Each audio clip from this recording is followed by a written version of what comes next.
Following that partial success, we felt encouraged then to approach UNESCO to consider establishing a chair. We approached UNESCO in doing so through our UNESCO commissions, but also through the goodwill of UNESCO colleagues in Paris. And we heard a few weeks ago, informally, that UNESCO has approved a chair on community-based research and social responsibility of higher education. And Dr. Badal at the University of Victoria and I in Delhi, we will be co-chairs of this initiative. As bureaucracies go, it will take a few more months before all this is operationalized.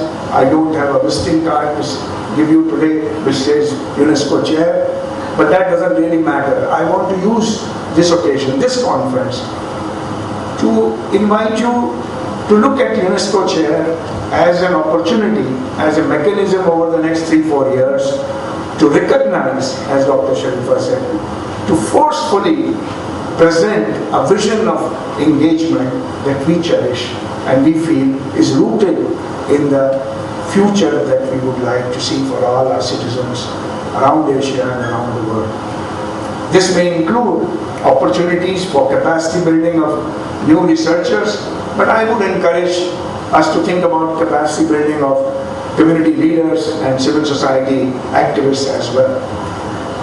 They also need capacity enhancement to work in partnerships. They also need support in articulating and systematizing the knowledge that they have gained in practice. That is not going to happen on their own. And therefore, capacity enhancement is one issue that we could work on together. There are many ideas already floating. The second issue is dialogue with our policymakers, dialogue with our national governments, with our research councils in our countries, with regional bodies. This is where ASEAN's network can be very productive. Dialogues with those who can shape, support, and mainstream such work throughout our region and throughout the world. We also hope to see this as an opportunity whereby networks like Pascal, Geyser, a variety of other actors who have begun to pay attention to these issues collectively would find a way to harmonize their activities. We all do different things, and that's our strength. If we all were doing the same thing, it would be repetition. So finally, let me share with you a story that is my experience when I was doing field research for my dissertation. As you may have seen from my biodata, I was very highly qualified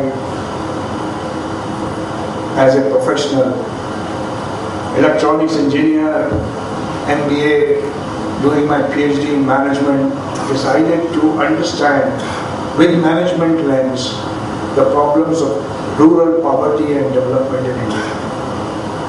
And I spent a year. I was well prepared to undertake profound research with predetermined research instruments that I had learned and mastered. I was even using computer in those days.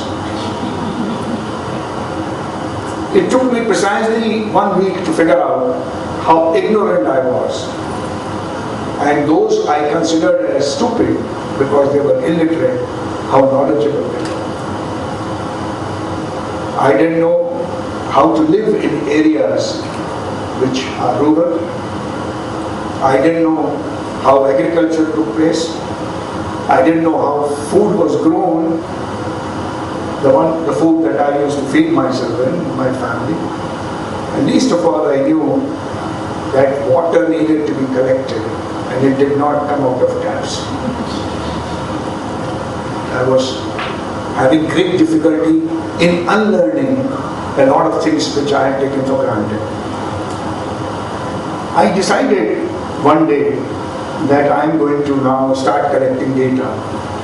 And I ran around with my predetermined, pre-designed questionnaire.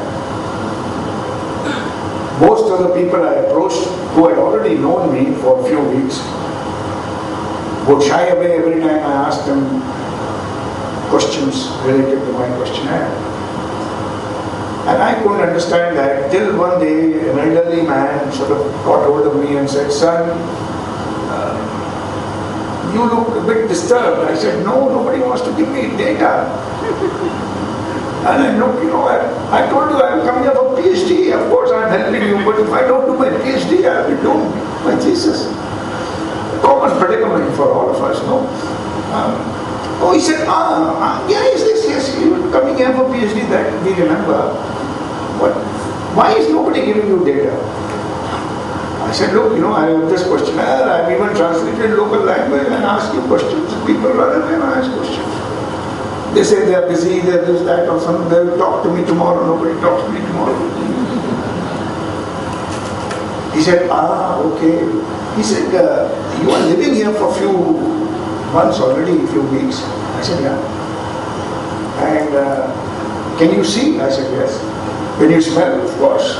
Taste? Yeah, here, of course. Those things don't constitute data. Only that which gets into this sheet of paper will be data. I couldn't fathom that. Anyway, I started taking notes of all the things I was observing, all the conversation I was hearing, ethnographic, sort of qualitative, all that words I learned later. Those were not the phrases I learned in my training of research methodology. But the most significant breakthrough came when I said that, thank you very much, now I'm going back, it was a good time, etc., etc. They gave me a special meal, and just before I was going to go to bed and leave next morning, the elderly man again said, "Son, but what have you learned?"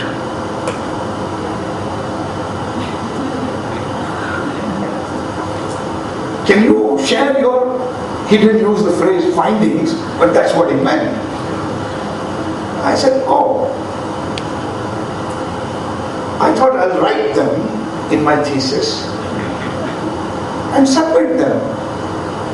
What do you mean by share what I have learned? Of course, we got into a conversation and we talked about it. But I kept on thinking that it was so natural for him to ask, for the community, that I should be accountable to them for the knowledge I have gained. But it was so stupid of me to see that as an intrusion in my research enterprise. I don't want to repeat that in future. Let's work together to make it possible for next generation of researchers. Thank you very much.